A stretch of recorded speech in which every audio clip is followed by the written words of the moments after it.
Assalamualaikum warahmatullahi wabarakatuh.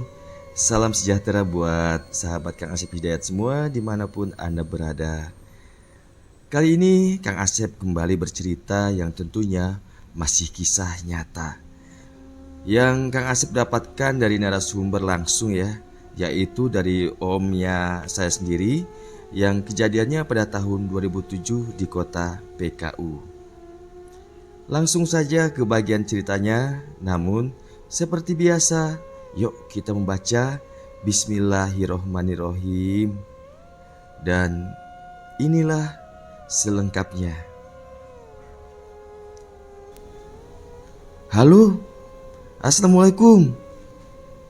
Siang itu di sela kesibukannya bekerja, Joni menelpon Romi. Waalaikumsalam, apa ceritanya bro? Romi pun mengangkat telepon dari Joni yang saat itu ia pun tengah bekerja di kantornya. Ketua, malam ini ada kegiatan gak? Kalau gak ada kegiatan, malam ini aku undang ke hotel. Bawa istri sekalian, ajak Joni kepada Romi. Wah, ngeri nih ke hotel. Acara apa bro? Tanya Romi pula ke Joni sembari tertawa. Aku kan hari ini ulang tahun, jadi kita nyantai di hotel yuk. Nginap 1 malam saja, bisa kan? Kalau Rudi dan si Boy sudah aku hubungi, mereka bisa kok. Kamar sudah aku pesan loh. Oke lah.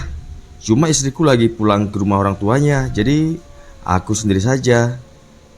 Romi pun akhirnya bersedia memenuhi undangannya Joni walau tanpa istrinya. Oke deh, sip. Kalau gitu sore nanti langsung saja ke hotel ya. Tanya saja ke resepsionis kamar pesananku. Demikian ujar Joni dan menutup teleponnya. Singkat cerita, malam itu sekira jam 8 malam, mereka berkumpul di pub hotel. Suasana terasa menyenangkan dan malam itu pub dipenuhi oleh para sahabat Joni saja. Alunan musik lembut pun mengalun mengiringi acara ulang tahunnya Joni. Di beberapa meja dan kursi terlihat mereka mengobrol dengan hangat dan sebagian di antara mereka secara bergantian bernyanyi.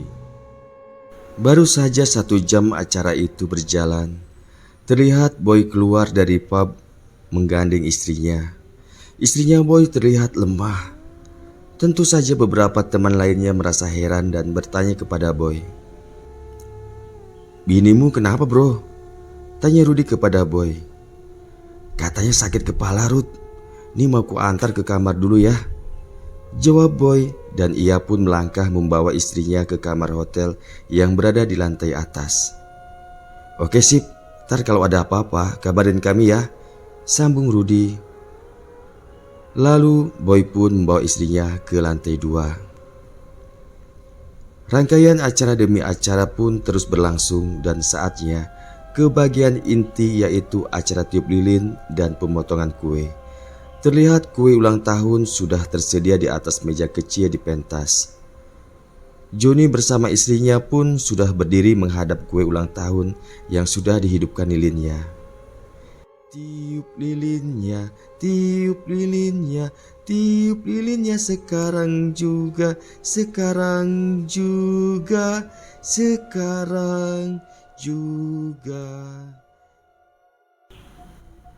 Demikian nyanyian serta tepukan tangan dari semua yang hadir di situ. Begitu Joni meniup lilin hingga padam, kembali tepukan gembira pun bergemuruh. Joni sangat senang saat itu. Biar aku yang tiup lilinnya. Tiba-tiba saja terdengar suara teriakan dari salah satu meja yang berada di bagian sudut kiri pub itu. Sontak semua pengunjung terkejut mendengar teriakan itu. Dan seketika itu pula semua pengunjung berpaling dan mengarahkan pandangan mata masing-masing ke sumber suara. Di sudut ruang pub yang temaram, cahaya itu terlihat ada sedikit kegaduhan. Dan ternyata Salah satu dari istri pengunjung yang tentunya sahabat Joni juga terlihat meronta-ronta layaknya orang kesurupan. Sebagian pengunjung berusaha untuk membantu menenangkan dengan cara memegangi tangan dan kakinya, dan tentunya yang kesurupan itu terus meronta. Atas saran pengunjung lainnya agar Harry membawa istrinya ke kamar saja. Harry adalah suami Mia atau wanita yang saat itu tengah kesurupan. Dengan dibantu teman-temannya, Harry pun dapat membawa istrinya ke kamar hotel itu yang memang sudah disediakan oleh Johnny. Setelah situasinya kembali kondusif, acara pun kembali dilanjutkan dan tentunya tinggal sesi pemotongan kue dan hiburan. Johnny bersama istri pun saat itu bernyanyi di pentas. Namun baru saja Johnny menyelesaikan sebuah lagu, terlihat Rudy mendatangi Johnny di pentas. Rudy berbisik mengajak Johnny untuk melihat istri Harry di kamarnya, karena Harry menelponnya jika Mia masih terus meronta. Dan setelah berpamitan kepada istrinya, Johnny pun mengikuti Rudy menuju kamar Harry. Setibanya di kamar Harry, yang memang kamar Harry di lantai dasar, dia masih meronta dan meracau. Melihat hal itu, Johnny mencoba berkomunikasi dengan makhluk yang saat itu tengah merasuki di tubuh Mia atau istri Harry. "Hei, kamu sebenarnya siapa? Kok merasuk dan mengganggu?" ucap Johnny sedikit kesal karena makhluk itu sudah mengganggu acaranya. Mendengar pertanyaan Johnny, Mia seketika diam dari racauannya. Dengan mata menatap tajam ke arah Johnny, ia pun berkata, "Aku datang dari jauh ke sini bukan untuk mengganggu, tapi untuk ikut bersenang-senang." Ucapnya dengan raut wajah tanpa ekspresi, namun diakhiri tawa cekikikan. Mendengar suara tawa Mia tentu saja membuat yang ada di kamar itu merasa sedikit merinding. "Iya, kamu siapa dan dari mana? Kalau memang mau ikut bersenang-senang, kenapa kamu merasuki orang? Kenapa kamu datang kemari, hah?" ujar Johnny lagi. "Aku dari Sumbar, dan aku datang ke sini karena di sini ada yang sedang ulang tahun," jawab makhluk itu, dan seperti sebelumnya selalu diakhiri dengan tawa. "Siapa rupanya yang sedang ulang tahun?" sambung Rudy ikut bertanya. "Big Boss gitu loh," jawab makhluk itu sembari tertawa lagi, bahkan menyeringai. Sontak mendengar jawaban makhluk yang berada di dalam tubuh Mia membuat semua yang berada di kamarnya menjadi merasa lucu, terutama Johnny. Dengan demikian muncul jiwa iseng dan tengengnya Johnny. "Aduh, lah sudah. Hantu zaman sekarang paham pula dengan ulang tahun," ucap Johnny sembari tertawa. Dan saat itu Johnny merasa lucu tidak kesal lagi. "Sekarang aku tanya sama kamu, emangnya siapa Big Boss yang sedang ulutah di sini, hah?" tanya Johnny dengan tawanya. "Kamulah Big Bossnya, ayo happy," jawab makhluk itu dengan wajah anehnya serta menggeleng-gelengkan kepalanya. Kacau dah kalau sudah begini. Seketika semua tertawa sungguh aneh sekaligus lucu. "Ya sudah, sekarang kamu keluar dari tubuh dia. Kasihan dia kamu rasuki, keluarlah baik-baik. Kalau tidak, kami paksa kamu untuk keluar, bila perlu kami bakar," ucap Rudy menyuruh keluar makhluk itu. "Sebentar lagi aku keluar. Jangan dipaksa, sakit nanti aku. Biarkan aku istirahat dulu ya," ucap makhluk itu kepada Rudy.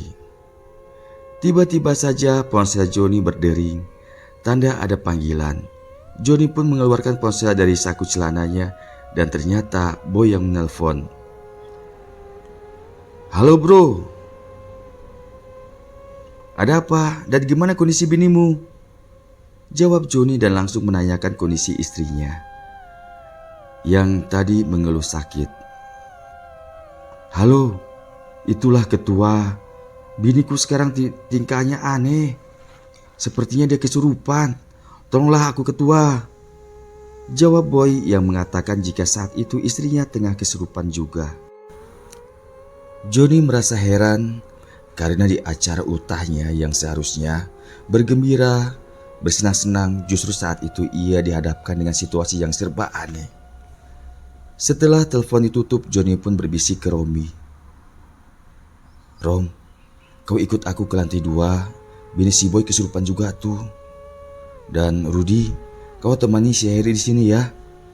Demikian ucap Johnny. Lalu Johnny dengan Romi pun keluar dari kamar Harry menuju ke lantai 2, yaitu ke kamarnya Boy dan istrinya.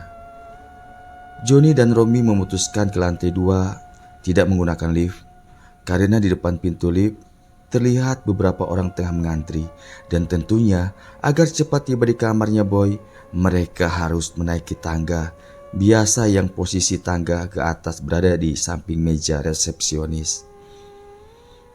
Setibanya di lantai 2, tiba-tiba saja, astagfirullah, Romi beristighfar, dan tentu saja hal itu membuat Johnny yang berjalan di sampingnya kanannya merasa heran. Kau kenapa bro?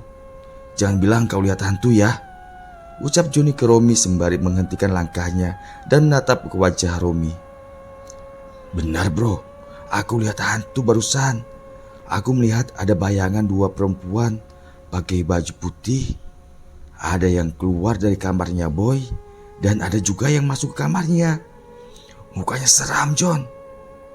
Demikian ujar Romi ke Johnny. Yang bener Om. Aduh, pusing aku jadinya. Ayo cepatlah, kalau gitu kita lihat si Boy, ucap Johnny panik. Setibanya di depan kamar Boy, Johnny pun mengetuk pintunya dan memanggil Boy. Boy, Boy, buka pintunya. Tak lama berselang pintu pun dibuka dari dalam. Begitu pintu kamarnya terbuka lebar, kondisi Boy sudah tidak karuan. Ia hanya menggunakan celana short atau celana pendek. Demikian pula dengan istrinya yang saat itu pakaiannya sudah kacau. Kenapa binimu Boy? Kok sampai begini? Tanya Romi ke Boy. Aku gak tahu Rom. Tadi begitu kami masuk kamar, biniku langsung aneh. Dia ketawa-ketawa dan memaksa aku untuk, ya gitulah. Aku pikir ya udah gak masalah. Aku kasih saja, tapi gak seperti biasanya. Dia gak puas-puas. Dia terus-terusan minta dan ngamuk kalau aku gak bisa Rom. Barusan ini dia sadar. Namun sebelum kalian datang, sepertinya kumat lagi. Demikian tutur Boy dengan suara bergetar karena ketakutan. Baru saja Boy selesai berbicara kepada Romi dan Johnny, tiba-tiba saja istrinya Boy berteriak aneh dari balik selimutnya dan langsung keluar dari balik selimut. Dengan sekali lompatan, istri Boy layaknya seekor harimau betina menerkam mangsanya. Ia melompat dan memeluk Johnny. Dengan buas, ia menciumi Johnny, bahkan meraba bagian tertentu dari tubuh Johnny. Sontak Johnny terkejut bukan kepalang. Bagaimana tidak? Tiba-tiba saja ia mendapat serangan seperti itu. Johnny berteriak dan berusaha melepaskan dari cengkeraman istrinya Boy yang kesurupan itu. Boy, Romi, tolong aku cepat. Malah bengong saja kalian, teriak Johnny meminta tolong. Mungkin karena saat itu Romi dan Boy terkejut yang berlebihan. Hingga ketika Johnny mendapat serangan tiba-tiba, mereka hanya bengong. Seketika Boy dan Romi pun berusaha melepaskan istrinya Boy dari Johnny. Dengan susah payah, akhirnya dapat dilumpuhkan juga, lalu mengikat kedua tangan dan kaki istrinya Boy. Kacau kalau gini Boy. Pakaikan baju cepat binimu, atau selimuti dia. Sorry ya Boy, aku jadi gak enak samamu, ucap Johnny kepada Boy dengan napas masih tersengal-sengal. Gak apa-apa John, aku yang minta maaf nih. Ya gimana lagi, Johnny merasa risih karena saat itu istrinya Boy dalam keadaan tidak berbusana, bahkan sempat menyentuh bagian tertentu di tubuh Johnny. "Begini Boy, aku gak sanggup menemanimu di sini. Sepertinya binimu kerasukan hantu sange. Jadi obatnya untuk sementara kau kasih sajalah," ucap Johnny ke Boy. "Iya Boy, lagian sekarang sudah jam 3 subuh. Bentar lagi juga azan subuh, hantunya bakal keluar," sambung Romi pula ke Boy. Iya, tapi gimana caranya? Gila kamu. Walau badannya biniku, tapi yang aku layani kan hantu yang gak ada puasnya," pungkas Boy dengan raut wajah terlihat bingung dan stres. Mendengar keluhan Boy, Johnny hanya manggut-manggut saja, seakan ia tahu solusinya. Lalu dengan sedikit mulai tenang, Johnny mengambil ponselnya dari saku celananya. Kemudian ia menelpon seseorang. "Halo bro, gimana kondisi bininya Harry?" "Oh syukurlah kalau sudah sadar. Sekarang aku minta tolong, kau pergi ke depan hotel ini. Di depan sana kan ada warung-warung kecil. Kau tanya saja, ada jual jamu kuat nggak? Kalau ada, kau beli dan cepat antar kemari ya, di kamarnya Boy." Demikian ucap Johnny di telepon, lalu menutup teleponnya. Dan ternyata yang ia telepon adalah Rudy. Tak lama berselang, Rudy tiba di kamarnya Boy dengan membawa bungkusan kecil dan menyerahkannya ke Johnny. "Boy, kau minumlah ini ya. Sudah tuh aku tunggu kabar darimu. Kami mau keluar dulu untuk ke rumah Pak Ustadz minta pertolongan. Kau di sini jaga istrimu ya, karena gak mungkin kami menemanimu dengan kondisi seperti ini," ujar Johnny ke Boy. Boy pun menerima bungkusan itu, walau dari raut wajahnya sangat bingung dan takut. Akhirnya Johnny, Romi, dan Rudy pun meninggalkan Boy melaksanakan tugasnya. Singkat cerita, sayup terdengar suara speaker masjid mengumandangkan ayat-ayat suci Al-Quran, pertanda waktu sholat fardu subuh tak lama lagi masuk. 3 bersahabat itu pun tiba di hotel dari rumah seorang ustadz yang ia kenal.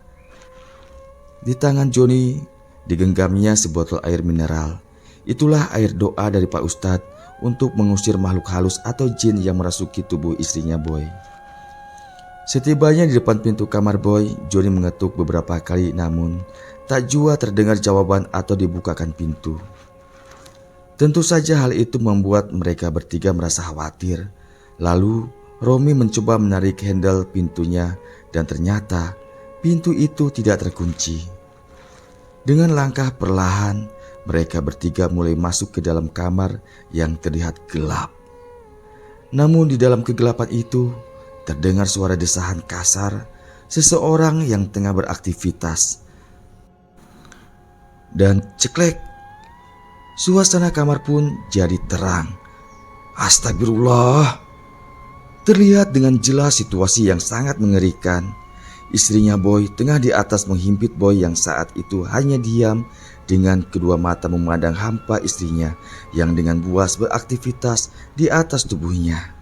Dengan segera Romi dan Rudy menarik selimut tebal yang berada di lantai, lalu menyelimuti tubuh basah berkeringat Boy dan istrinya. Kemudian Johnny menyiprati kepala istrinya Boy dengan air doa itu. Seketika istri Boy menjerit seperti kepanasan, meronta dan menggelepar. Romi dan Rudy pun tak mau kalah dengan cepat mengikat kembali kedua kaki dan tangan istrinya Boy. Dan akhirnya berhasil diamankan.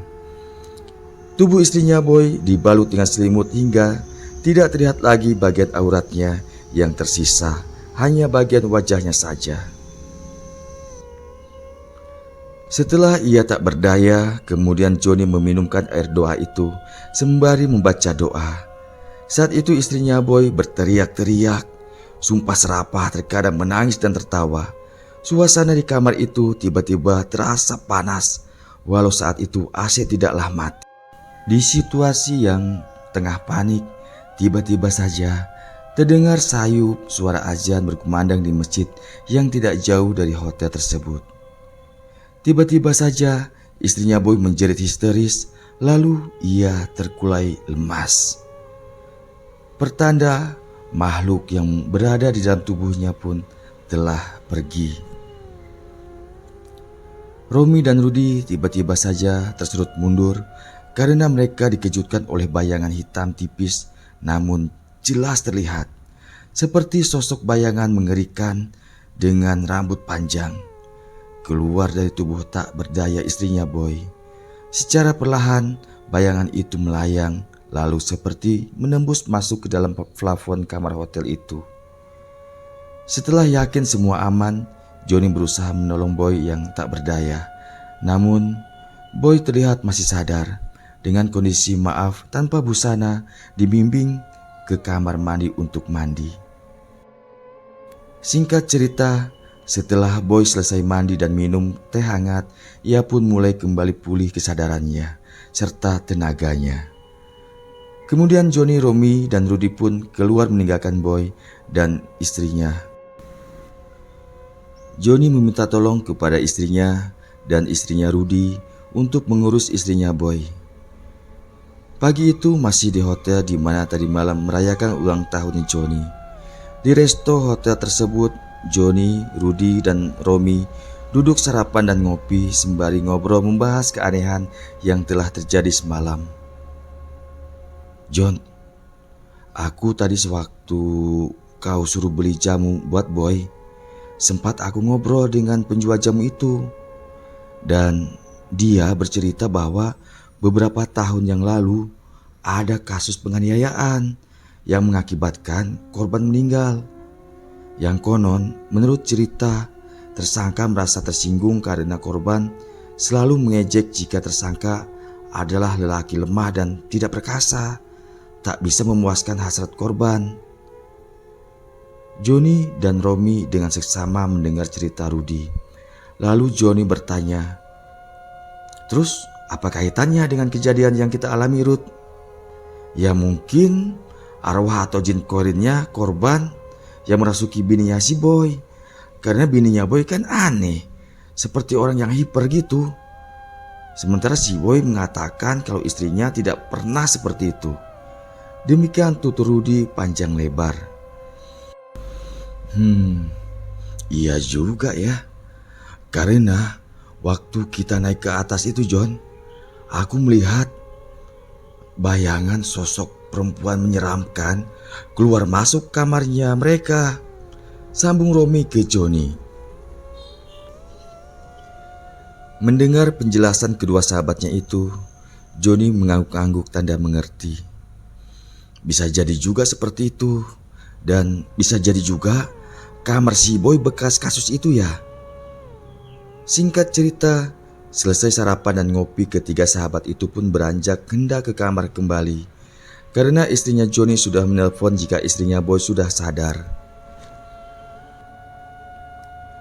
Jam 8 pagi akhirnya Johnny bersama semua sahabatnya check out dari hotel dan menjadikan kejadian-kejadian yang telah dialami sebagai pengalaman dan pelajaran. Mengenai kebenaran atas kejadian itu, kembali mereka serahkan kepada Yang Maha Kuasa. Yang terpenting, semua dapat selamat. Selesai. Demikian akhir dari kisah ini. Semoga berkenan juga dapat memetik pelajaran yang positif dari kisah dan kejadian dalam cerita ini. Mohon maaf jika masih banyak kesalahan, pengucapan yang belum baik. Saya haturkan banyak terima kasih buat sahabat semua atas waktunya sudah berkenan membaca atau mendengarkan kisah ini. Saya akhiri, wassalamualaikum warahmatullahi wabarakatuh.